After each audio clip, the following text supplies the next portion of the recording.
현실 속에서 우리가 어떻게 영으로 살아갈 것인가에 대한 교훈의 말씀을 살펴보도록 하겠습니다. 먼저 우리 사무엘상 13장의 내용을 한번 쭉 살펴보게 되면 이 사울과 블레셋과의 싸움이었습니다.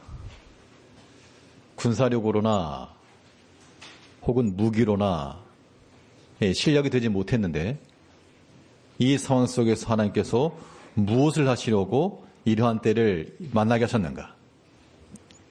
그걸 보면서 하나님이 행하시는 그 일 속에서 우리가 어떻게 순종할 것인가에 대해서 교훈을 삼아야 되겠습니다. 우리 먼저 우리 1번을 보게 되면 자, 백성들이 어떠한 형편을 보고 수풀과 바위 틈과 웅덩이 사이에 숨었다 그랬습니까? 예, 지금 상황을 봤다 그 얘기입니다. 이스라엘 사람은 3,000명, 2,000명은 사울과 함께 있었고 1,000명 그의 아들 요나단과 함께 있었고 근데 블레셋 사람들을 보니까 사람의 수가 굉장히 많았다 그랬습니다. 돌아가는 상황을 보니까 이 상황 속에서 이거 안 되겠다. 그 위급함을 보고 숨었다 그랬습니다. 이런 위급함의 때가 올 때 당연히 사람이 곤란해하죠. 어떻게 할까? 어찌할꼬? 이런 마음이 들기 쉽지만 이게 현실이죠. 우리가 현실 속에서의 영성이라고 하는 것은 어찌해야 되는가 하면 우리가 위급하고 다급한 그때 오늘 본문에 나오는 사울과 그 백성들은 위급하고 다급하니까 숨었죠. 그런데 성경적 교훈은 무엇인가 하면 우리가 급할수록 위험에 처할수록 그때 무엇을 하라 그랬는가 하니 하나님을 힘입어 용기를 얻으라 그랬습니다. 이 단순한 진리가 우리가 처한 여러 가지 위급함 속에서 우리가 살 수 있는 길이 될까요? 똑같은 상황인데 사울과 그의 백성들은 하나님을 의지하지 못하니까 숨었고요. 반면에 다윗은 그도 어려운 일이 있었습니다. 굉장히 당혹스러운 일이 있었는데 그럴 때 어떻게 했는가? 다윗이 아직 왕이 되기 전 광야를 지날 때 다윗에게 나왔던 사람들이 있습니다. 누가 다윗에게 나왔는가 하니 억울한 사람들, 도망친 자들, 지체 높은 사람들이 온 게 아니라 다 이게 다윗처럼 어쩔 수 없이 도망친 사람들이죠. 그런데 그들이 모여서 이제 가정을 이루고 자녀들을 키우고 그러다가 시글락이라고 하는 곳에서요. 전쟁을 하고 돌아왔더니 자녀들과 처자들 모든 것이 다 사로잡혀갔다 그랬습니다. 그때 굉장히 위급한 순간입니다. 그때 어떻게 했느냐. 그때 했던 내용인데요. 우리 성경 찾아보죠. 사무엘상 30장. 사무엘상 13장이니까 뒤로 좀 넘겨보시면 사무엘상 30장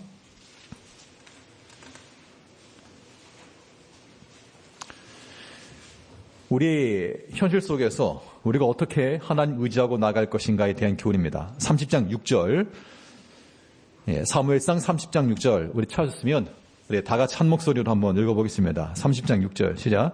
백성들이 자녀들 때문에 마음이 슬퍼서 다윗을 돌로 치자 하니 다윗이 크게 다급하였으나 그의 하나님 여호와를 힘입고 용기를 얻었더라. 그러니까 오늘 13장에 나오는 사울과 그 백성들이 처한 상황도 위급했죠. 위급했다 그랬습니다. 오늘 30장에서 본 30장 6절에 있는 내용도 다윗도 굉장히 다급했다. 자기와 함께 했던 그런 사람들이 자기에게 돌을 들어서 치려고 했기 때문에 굉장히 어찌할 바를 모르는 당혹스러운 때였습니다. 그럴 때 사람을 보면서 너가 어떻게 그럴 수 있냐? 네가 어떻게 나한테 돌을 던지냐? 그렇게 말한 게 아니고 하나님을 힘입어 용기를 얻었다라고 말했습니다. 우리의 현실 속에서 현실이라고 하는 건 뭐냐면 계속해서 우리의 믿음에 관한 것들을 부정하고요. 믿음에 관한 일들을 무너뜨리려 하고 우리의 믿음으로 살아가는 것을 가장 싫어하는 존재가 누구인가? 하나님께서 싫어할 리가 없죠. 믿음 쓰고 나아가려고 하는 사람들은 우리의 원수 사탄이 싫어하는 겁니다. 그래서 여러 가지 회방이 있을 수가 있겠는데 이기려면 원수의 원수죠. 원수의 원수. 원수의 원수는 우리 하나님을 힘입고 하나님을 의지하는 마음을 가지고 우리가 힘을 얻어야 되겠습니다.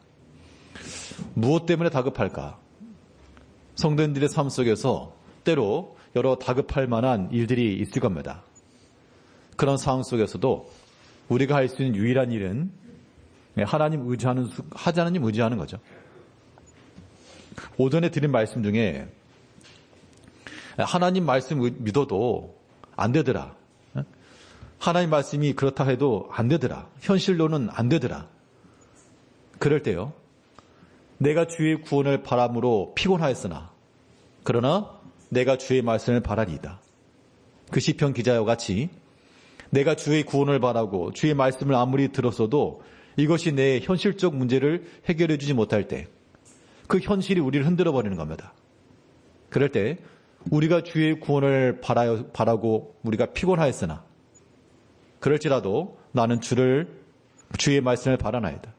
그 의미를 그런 말씀을 묵상하면서 이 모든 위급함의 때를 우리가 지나야 되겠습니다. 숨는다고 해서 숨어지는 게 아니므로 우리의 온전한 피난처 되시는 하나님께 나아가 거기 그 안전한 곳에서 우리가 힘을 얻어야 되겠고요. 자, 2번을 보면 사울이 며칠 동안 사무엘을 기다렸다 하였습니까? 예, 이래 동안 이렇게 말한 걸 보니까 7일을 기다린 겁니다. 7일 기다려서 많이 기다린 거죠, 사실. 일주일 동안. 앞에 지금 이 긴박한 상황이 있는데 7일을 기다렸다? 굉장히 많이 기다린 거 맞습니다. 그런데 하나님께서 우리를 테스트하실 때에는 이 마지막 1시간, 혹은 마지막 1분, 이 마지막까지 더 신뢰하고 더 기다리고 결국 사람 의지함이 없이 온전히 하나님만 신뢰하는 그 모습을 하나님께서 기대하신다는 겁니다. 이 사무엘을 이래 동안 기다리다 못해 본인이 무엇인가를 액션을 취했는데요. 그런데 그것을 하자마자 사무엘이 찾아왔다 그랬습니다. 이 사울 입장에서는 할 말이 있죠. 내가 기다렸다. 안 기다린 거 아니다.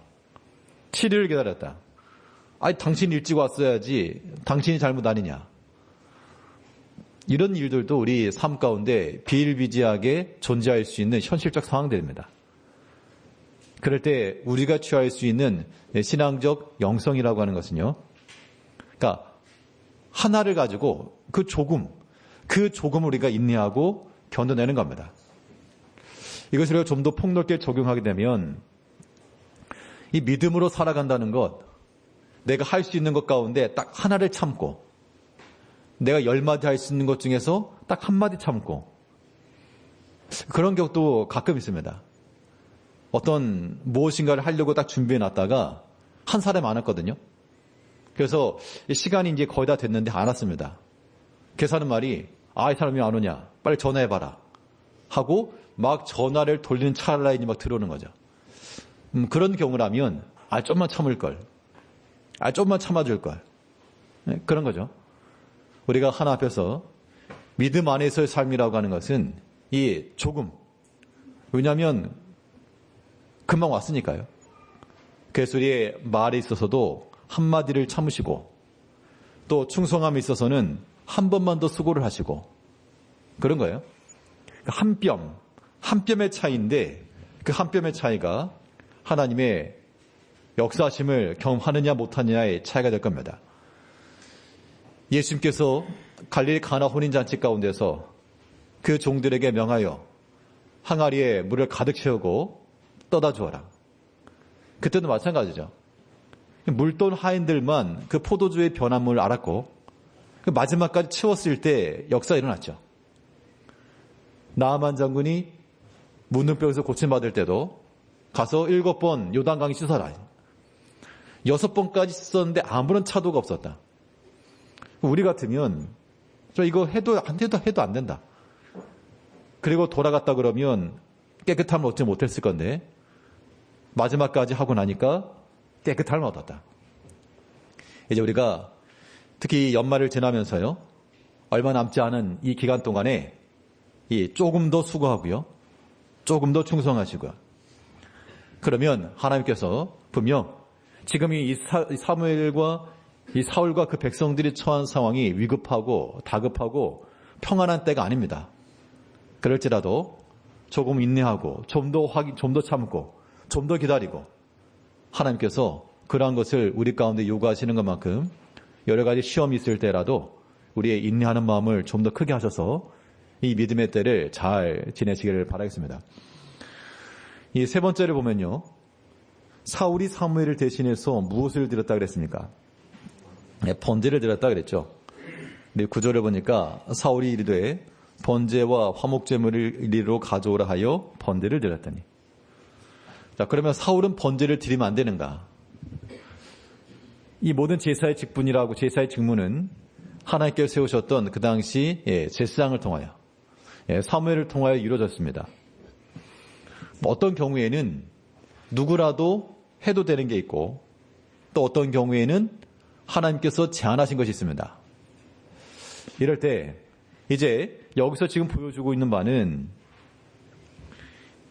각자에게, 하나님께서 우리 각자에게 맡기신 그런 일이 있고 그런 자리가 있고 그런 역할이 있다는 것을 기억해야 되겠습니다.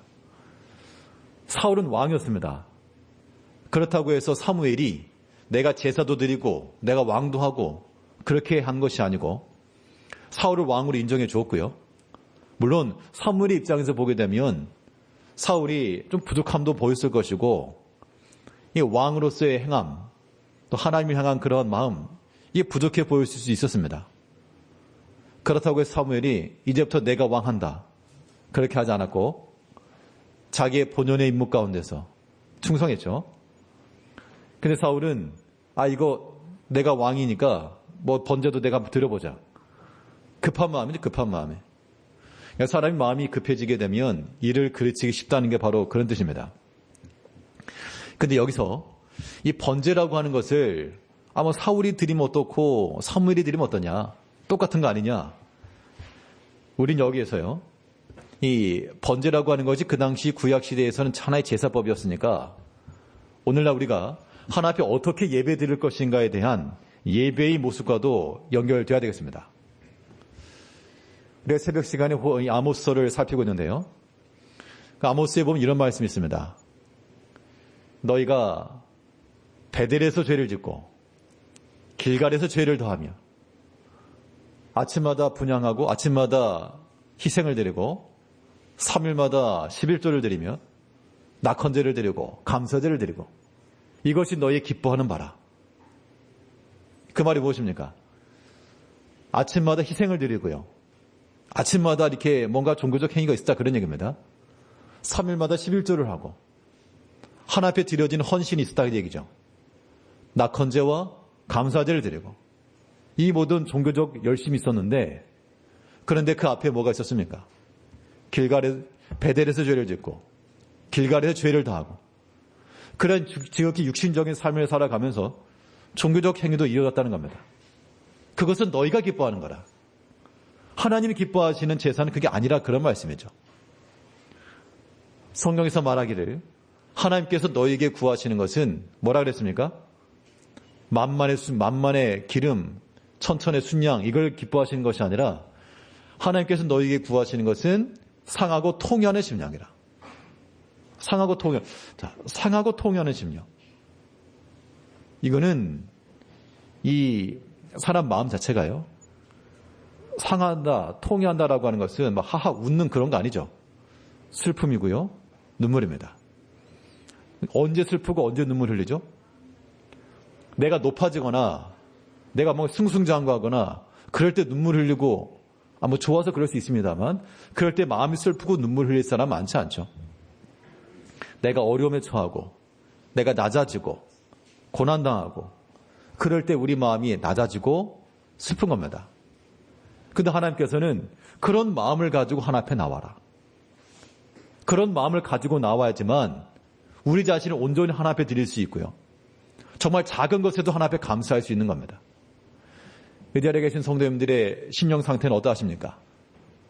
하나님께서 구하시는 대로 통회하고 겸손하고 낮은 심령이신지, 아니면 높아진 마음으로 아주 엘리베이터 타고 끝까지 올라가지고 그런 마음이 가지고 계신지. 그런 이제 교만한 마음이라 그러는 거죠. 교만이라고 하는 것이 내가 보는 그래서 해서 교만이 아닌 겁니다. 자기 자신을 낮출 줄 모르는 게 교만이고요. 하나님을 높이지 않는 게 교만이고요. 또 성경을 보게 되면 형제들을 향해서 어떻게 그랬죠? 서로 더 낮게 여겨라. 낮게 여기라고 하는 건 더 존중해 주어라, 그런 얘기죠. 만약 우리가 믿음의 형제들에 대해서 존중하지 못하고 비난하고 이런 것들이 다 이 교만함의 증거가 되는 겁니다. 이제 하나님께서 우리에게 찾으시는 마음은 그런 거 아니고, 너희가 기뻐하는 대로 행하지 말고 하나님 앞에 온전히 낮추며 하나님 앞에 은혜 받을 수 없는 자가 하나님 앞에 나왔습니다. 그러한 신앙 고백을 가지고 나갈 때 하나님께서 그 낮은 심령 속에 은혜를 베풀어 주시는 겁니다. 사울이 사무엘을 대신하여 번제를 드렸다. 번제를 드렸으면 됐지. 그게 아니고 하나님께서 원하시는 방식으로, 하나님께서 기뻐하는 방식으로 드려야 된다. 특별히 우리가 예배에 있어서는 예배 형식이라고 하는 것은 당연히 우리가 성경적 근거를 따라서 또 우리 신앙적 전통을 따라서 하는 게 맞고요. 이것이 뭐 완벽하다라고 말할 수 없지만, 그러나 우리의 믿음의 전통을 따라서 하나 앞에 드려지는 게 맞고, 더 중요한 것은 우리의 마음인 거죠. 예배자의 형식만 갖췄다고 해서 예배를 온전히 드리는 건 아닙니다. 이 시간에도 우리 성도님들의 모든 마음이 좋은 마음이 되고, 이 옥토와 같은 좋은 마음이 되고, 하나님의 말씀을 사모하는 마음이 되고, 그 들은 말씀에 순종하고자 하는 마음을 지니고 드리면서 예배에 항상 참여하셔야 되겠어요. 그런 모습들이 우리와 우리 자녀들에게 고스란히 전달이 되어야 되겠습니다. 보고 배운다 그러잖아요. 우리 학생들한테 물어볼게요. 여기 학생들 저 옆에 한번 봐보세요. 아멘 하지 말고, 고개 숙이고 아멘 하지 말고. 여러분들은 우리 부모님 세대들을 보면서 뭘 배웁니까? 우리 부모님들이 이제 긴장하셔야죠. 여러분들, 우리 젊은 세대들이나 우리 기성 세대들을 예배의 모습이나 여러 신앙의 모습들을 보면서 여러분은 무엇을 배웁니까? 아마 이거 한마디씩 해보라 그러면 우리 깜짝 놀랄 겁니다. 아, 이런 모습을 보고 있구나. 이런 모습을 보고 있구나. 우리가 믿음의 좋은 본을 보여줘야 되겠습니다.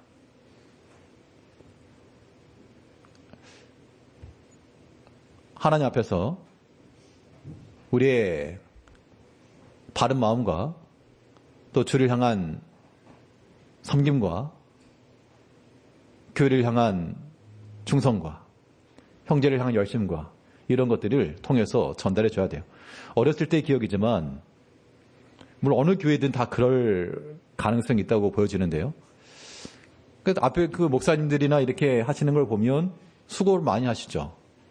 지금보다 그 전 시대니까 더 어려운 때에 또 기도 많이 하시고, 그런데도 사람들이 모여서 하는 걸 보면 뭐 들으려고 들은 건 아닌데, 뭐 이제 집사님들 모여서나 아니면 이렇게 모여서 군데군데 모여 있지 않습니까? 이야기들이 이제 들려오는 이야기들이죠. 그러니까 어린 나이지만 뭐 중학생, 고등학생 뭐 그런 때였으니까, 그럴 때 어떤 이야기들을 듣는가 하면, 그러니까 쉽게 말하면 이제 그 약간 그 비난의 그런 말들을 듣죠. 그러니까 예를 들면 뭐 아무개에 관해서 아무개 뭐 집사는 아무개 집사 어쩌고 저쩌고, 아니면 목사님에 대해서 어쩌고 저쩌고, 이런 이야기를 듣습니다. 들으려고 들은 건 아니었어요. 그런데 들렸습니다. 우리 아이들도 마찬가지일걸요. 우리가 어떤 말을 하는가를 들을 겁니다. 그런 의미에서 우리 부모 세대들이 주의하셔야 되겠고, 아이들의 귀에 하나님을 향한 그 좋은 말들, 또 선한 말들이 들어갈 수 있어야 됩니다. 사울이 번제를 드렸지만 번제를 드렸다고 해서 다가 아니고 하나님께서 명하신 대로 바른 제사를 드려야 된다라고 하는 것이고요. 4번에서 사울은 사무엘에게 자신이 번제를 드린 이유를 무엇이라고 설명했습니까? 무엇하여 번제를 드렸다 했습니까?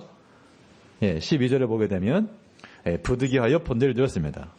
자, 부득이하여 번제를 드렸다라고 하는 것은 결국 여기에서 자기의 주장과 자기의 입장과 자기의 상황을 지금 설명한 겁니다. 그러니까 이걸 안 좋게 말하면 핑계죠, 핑계. 최대한으로 우호적으로 말한다 그래도 부득이하여 들었다. 이건 하나의 변명에 불과할 겁니다. 사람이 자기 주장을 나타내다 보면 자기 입장을 끝까지 지키다 보면 그런 경우가 많죠. 그래서 우리가 온전한 순종을 통하여 어떤 경우에는 그냥 사무엘이 도착하지 못해서 백성들이 흩어지고 그런 것을 감수해내는 것도 우리가 바른 신앙의 행위라고 보여집니다. 사람이 꼭 어떤 이유와 핑계와 변명으로서 행하는 것보다 하나 앞에 진실하게 서 있는 것도 중요하겠고요. 근데 이제 중요한 5번인데요. 사무엘은 이 사울의 행위를 무엇이라 평가했습니까? 무슨 일을 하였다?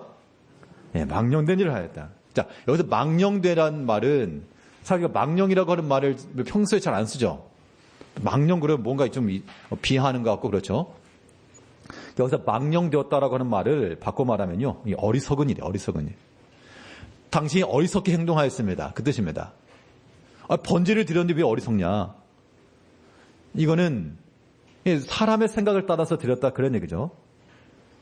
사무엘이 분명 종교적인 행위를 하였고 번제라고 하는 그러한 제사를 드렸음에도 불구하고 사무엘은 말하기를 당신이 그 어리석은 일을 했습니다. 자, 어리석은 일의 반대는 뭡니까? 어리석은 일의 반대는 지혜로운 일이죠. 지혜로운 일.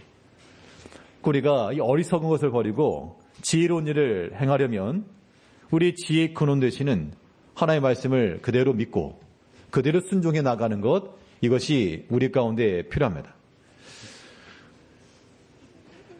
그러면 저는 가끔 그런 때가 있어요. 내가 왜 이렇게 어리석지? 내가 왜 이렇게 참 어리석게 행동했지? 뭐 그런 때가 가끔 있습니다. 어떤 일들이 지나고 나서 왜 그런 어리석은 말, 어리석은 행실이 있었는가? 이런 것들 때문에 한참 자책하는 그런 경우도 없지 않아 있는데요. 우리가 하나님 앞에서 우리가 다 부족하니까 우리가 의도적으로 하나님을 대적한다거나 뭐 그런 건 정말 곤란하고요.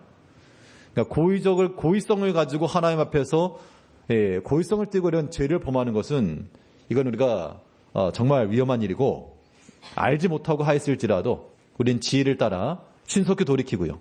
바른 길로 나가야 됩니다. 6번에서 사무엘은 사울이 무엇을 지키지 않았다고 책망하였습니까?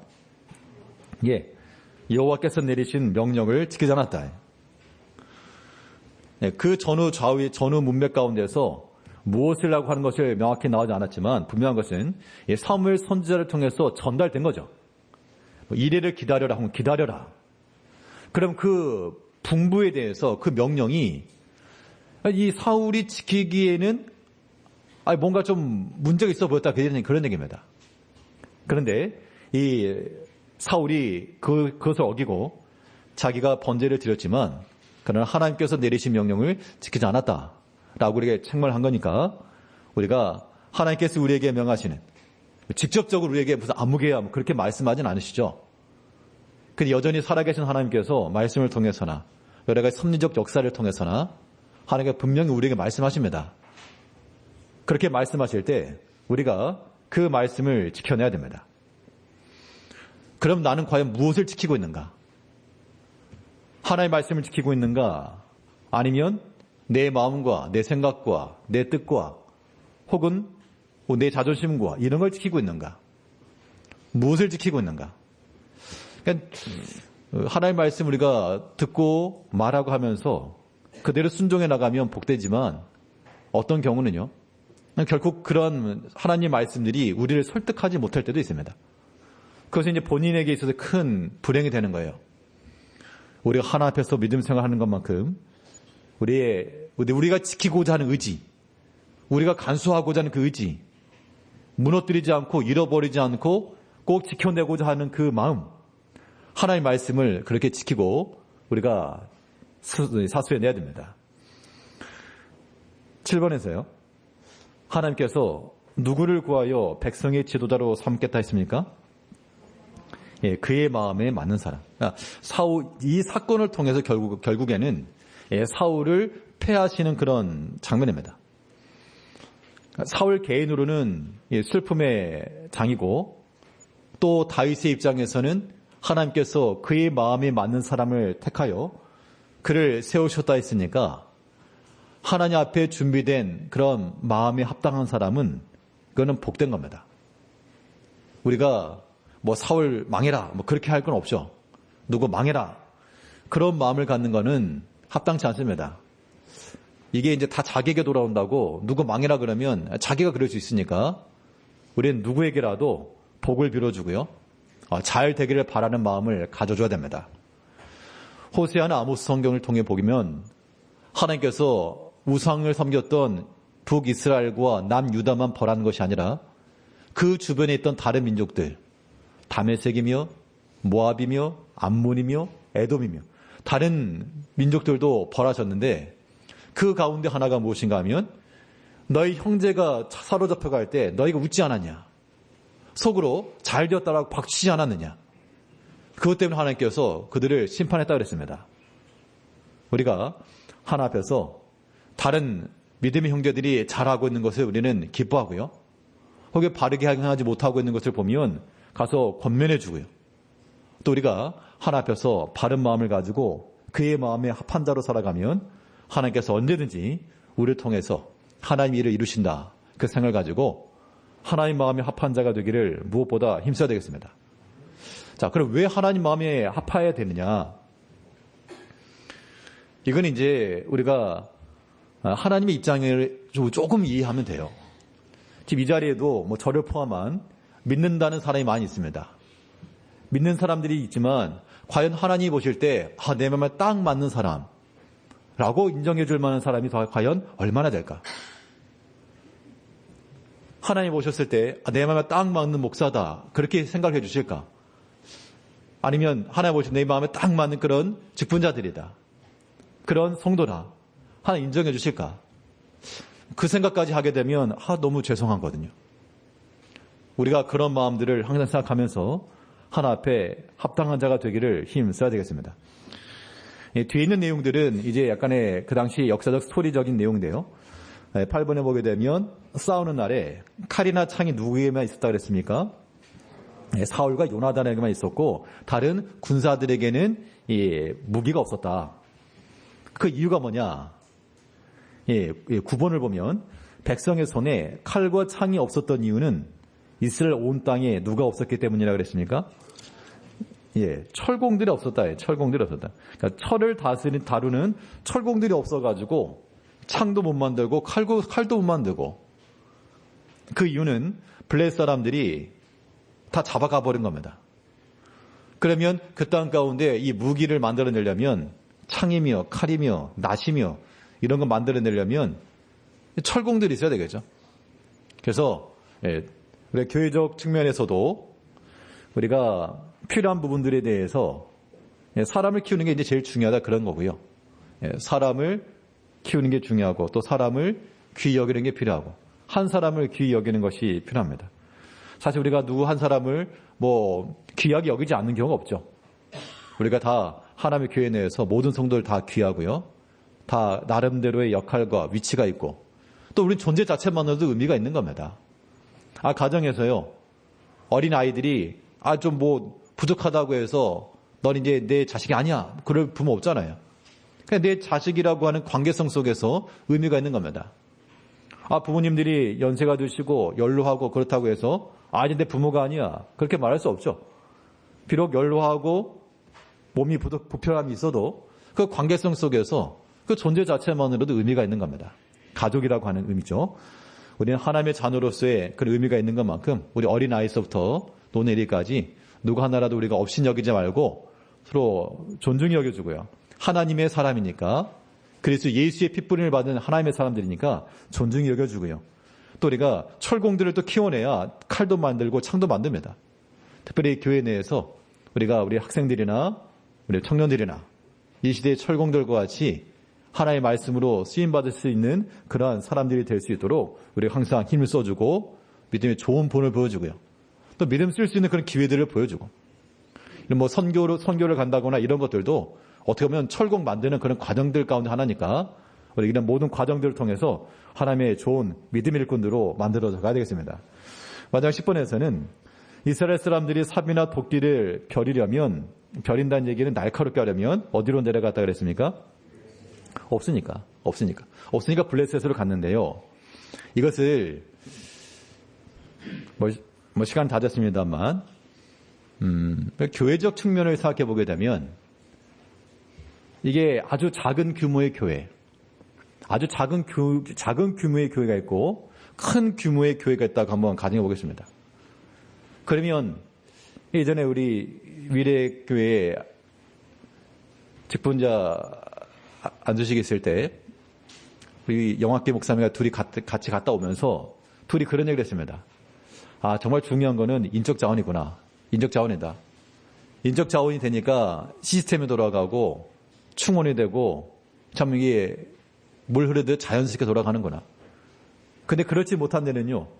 이 시스템이 돌아가지 않고 이거 하는 사람이 또 해야 돼요.